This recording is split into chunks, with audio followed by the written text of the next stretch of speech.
It's the Real Estate Podcast, brought to you by ANZ Home Loans for financial well-beings. And welcome back to another episode of the Real Estate Breakfast as we cover the very latest in property news every morning on iHeartRadio. Of course, you'll find us on Spotify and also Apple Podcasts. And today, Friday morning, January the 19th, well, it's almost another week done and finished, and we are really flying through January. And tomorrow is the 20th, and Anthony Landau is going to be back with us tomorrow talking mortgages for the very first time for 2024. If you are starting the process of putting your finances together, Anthony will be your guiding light this year as we cover all of the hooks, the ins and the outs, the unseen things that you don't necessarily think about when applying for a mortgage. So he will be back first thing tomorrow morning. Let's dive back into the time tunnel though this morning with our summer series of real estate podcasts, and this time we head back to September of last year. And it was a time that we spoke to Matt Micallef from Emerald Lakes about the state of the distressed market. And it was very close to home and personal for Matt because he tells us about his sister who was holding on to her property, and he assisted his sister into that property.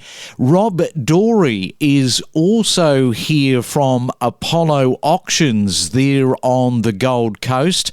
We also in this episode spoke to Stewie Martin, the principal of Smart Real Estate in Darwin, and he was telling us about the Melbourne and Sydney buyers moving in after selling up, cashing out of New South Wales as well as Victoria to reap the benefits, and why wouldn't you?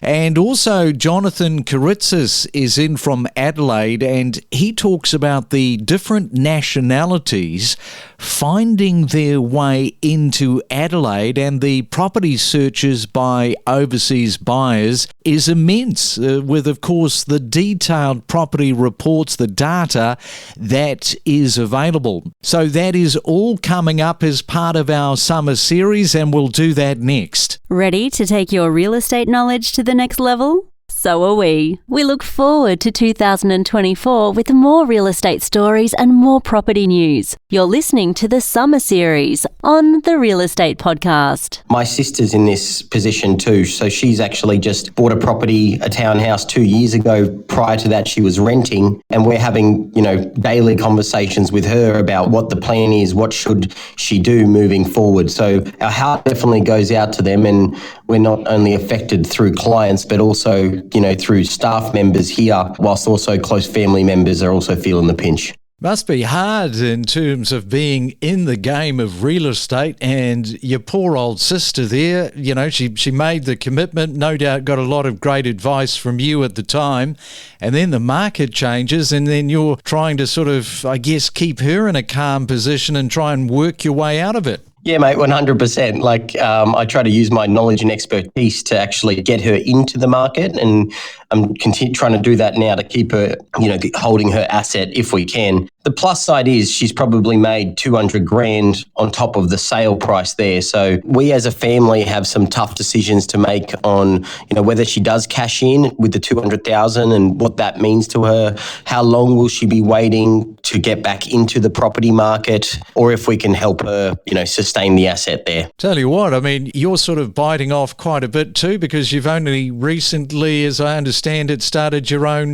real estate company there on the Gold Coast. Yeah, mate, I'm only 6 weeks into my new office. I actually have 15 staff with me as well, so a little bit of uncharted waters ahead of us, but we try and skill ourselves to navigate through any market. That's very gutsy of you to go in by yourself, make that commitment, because it's not an easy one, is it? Particularly in these uncharted times that we live. No, that's correct, mate. But, when you have a burning desire and a passion, I've always, as soon as I entered the industry, I've always wanted to open up my own office. It was an end goal of mine, and I just figured there's never the right time. And if we're skilled at our job, then we can, navigate through a good market, a challenging market. We've just got to be very innovative and 2 steps ahead of what's happening. So data and research is very, very important to us. Don't navigate the real estate market alone. Let us help guide you in the world of real estate every day. Make better informed decisions with the latest news and insights. You're listening to the Summer Series on the Real Estate Podcast. Record, I think, that you actually struck $24 million under the hammer. That's right. Look, and I'm sure some of your listeners in Sydney and Melbourne may see 24 as not necessarily a massive number, but it certainly is for the Gold Coast and Southeast Queensland. So back in July, so not so long ago, 59 the Corso, Isle of Capri, 24 million under the hammer. The bidding kicked off at 15 million. We paused at 20.1 and then came back on, put it on the market, and then 2 buyers in particular bid it out. I think what was interesting is a lot of people always question what price is right for selling property via auction. And I think what we see in Apollo, we do more than 5,000 auctions a year, is it doesn't really matter. I will sell blocks of land for $150,000 up in Airlie Beach to this one on the Gold Coast that was 24 million. And we had 10 registered bidders at that level, and most of them local, which is absolutely incredible. Now, you had a property that was reported in the media, I think about a week or so ago. It was a Robina home that was sold at auction, and the proceeds are benefiting the Guide Dogs Australia as per the late owner's wishes. And this particular property, you had plenty of interest in this, and I don't think it was fully compliant. It had a failed building and pest inspection. So tell us a little bit about what happened here. It was kind of nice. Every now and then you have these auctions pop up where there's a little bit more than just on the surface of, obviously it's always great to sell a property to a family that they're going to make their home for the next however many years. But as you said, this one going to charity, it sort of added another level to it. Look, it did need work. I'd like to use the term, a phrase, a little bit of tender loving care, which we all need every now and then. But we had 20 registered bidders, and to put that into perspective, our average at the moment is 4. So to have 20 registered bidders on that, it was a renovator. It was a family that purchased it. Look, we had 20 registered, but by the same token, I think we had only 6 or 7 people actually get involved on the day. A lot of hype around the property, purely and simply because of its location. Robina is extremely popular, close to all your conveniences, good schools, all the rest of it as well. And look at what we are seeing in that price range, that sold in the mid-9s. Getting a property sort of sub 1 million, even for first home buyers up here, becomes very popular because obviously our rents are through the roof. It's hard to get a rental property. So we're seeing people at that lower end, and it sounds strange, Craig, on the Gold Coast to say at the lower end around $1 million, but that's where we're at now. So we're getting plenty of interest of people trying to get out of that rent cycle and then jump on a property. Let's fuel your passion for property together. Join us, along with our industry experts, to help inspire and inform your next real estate decision. Yeah, definitely. We are the most affordable capital city in Australia. We've seen circa kind of 30% growth in the median values since that post-COVID. But yeah, as we mentioned, if you're coming from the eastern seaboard where median prices are, double or sometimes even triple the Darwin median house price, you're getting great bang for your buck, no more mortgage, great lifestyle. I can practically hear the barramundi splashing around from here. You talk about the price has moved up.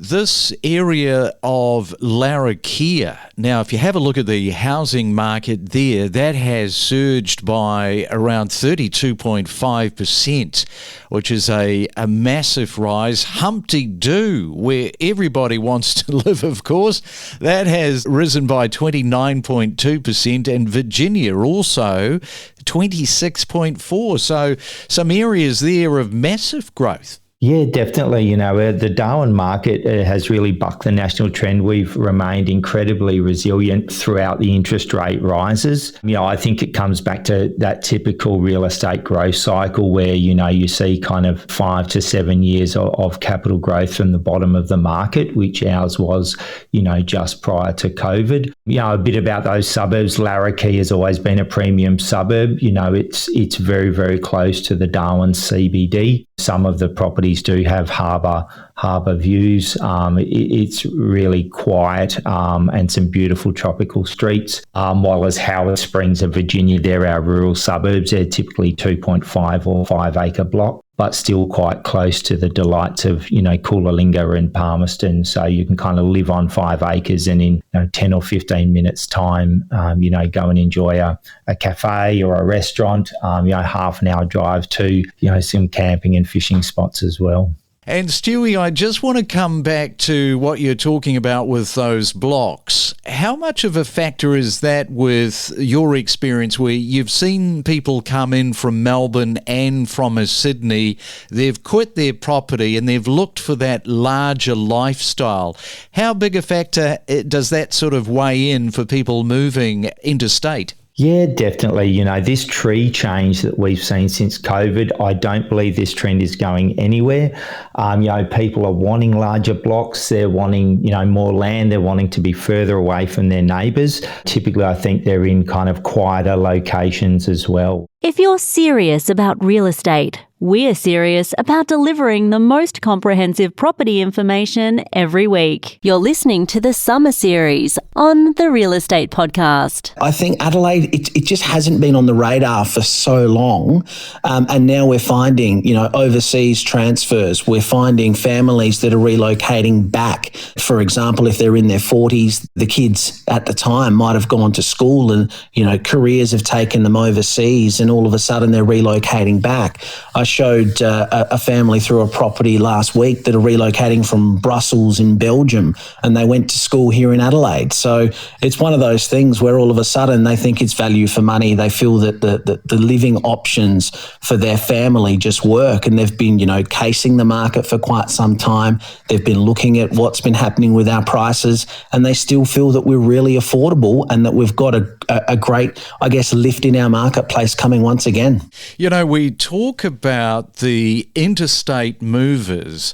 I think if you look at the online portals and the way that has opened up the whole world now. So the accessibility now for somebody that is sitting in a Brussels that thinks, right, I might look at Australia as a potential country that I can move to. They start looking at some of the stats, some of the value, and suddenly they see all these data points about Adelaide and how well Adelaide has been doing in the property market. And then it just goes on from there. Absolutely right. The amount of data that you can find now online and the amount of data and research that you can do on a particular property, it's quite astounding. And the amount of information that's out there on all of these web portals for the individual listings, you can almost buy any property these days throughout the country without having to physically walk through. You can look at interactive floor plans. You can click on the map. You can see school zones. There's fantastic property descriptions. There's so much information readily available at a buyer's fingertips. And I think that's really sort of prompting a lot of these interstate moves and, the constant upsize and downsize and also the lifestyle choice and change that a lot of people are wanting to make, whether that be a sea change or a tree change, anywhere in between. We connect you to the best real estate information across Australia. The Real Estate Podcast.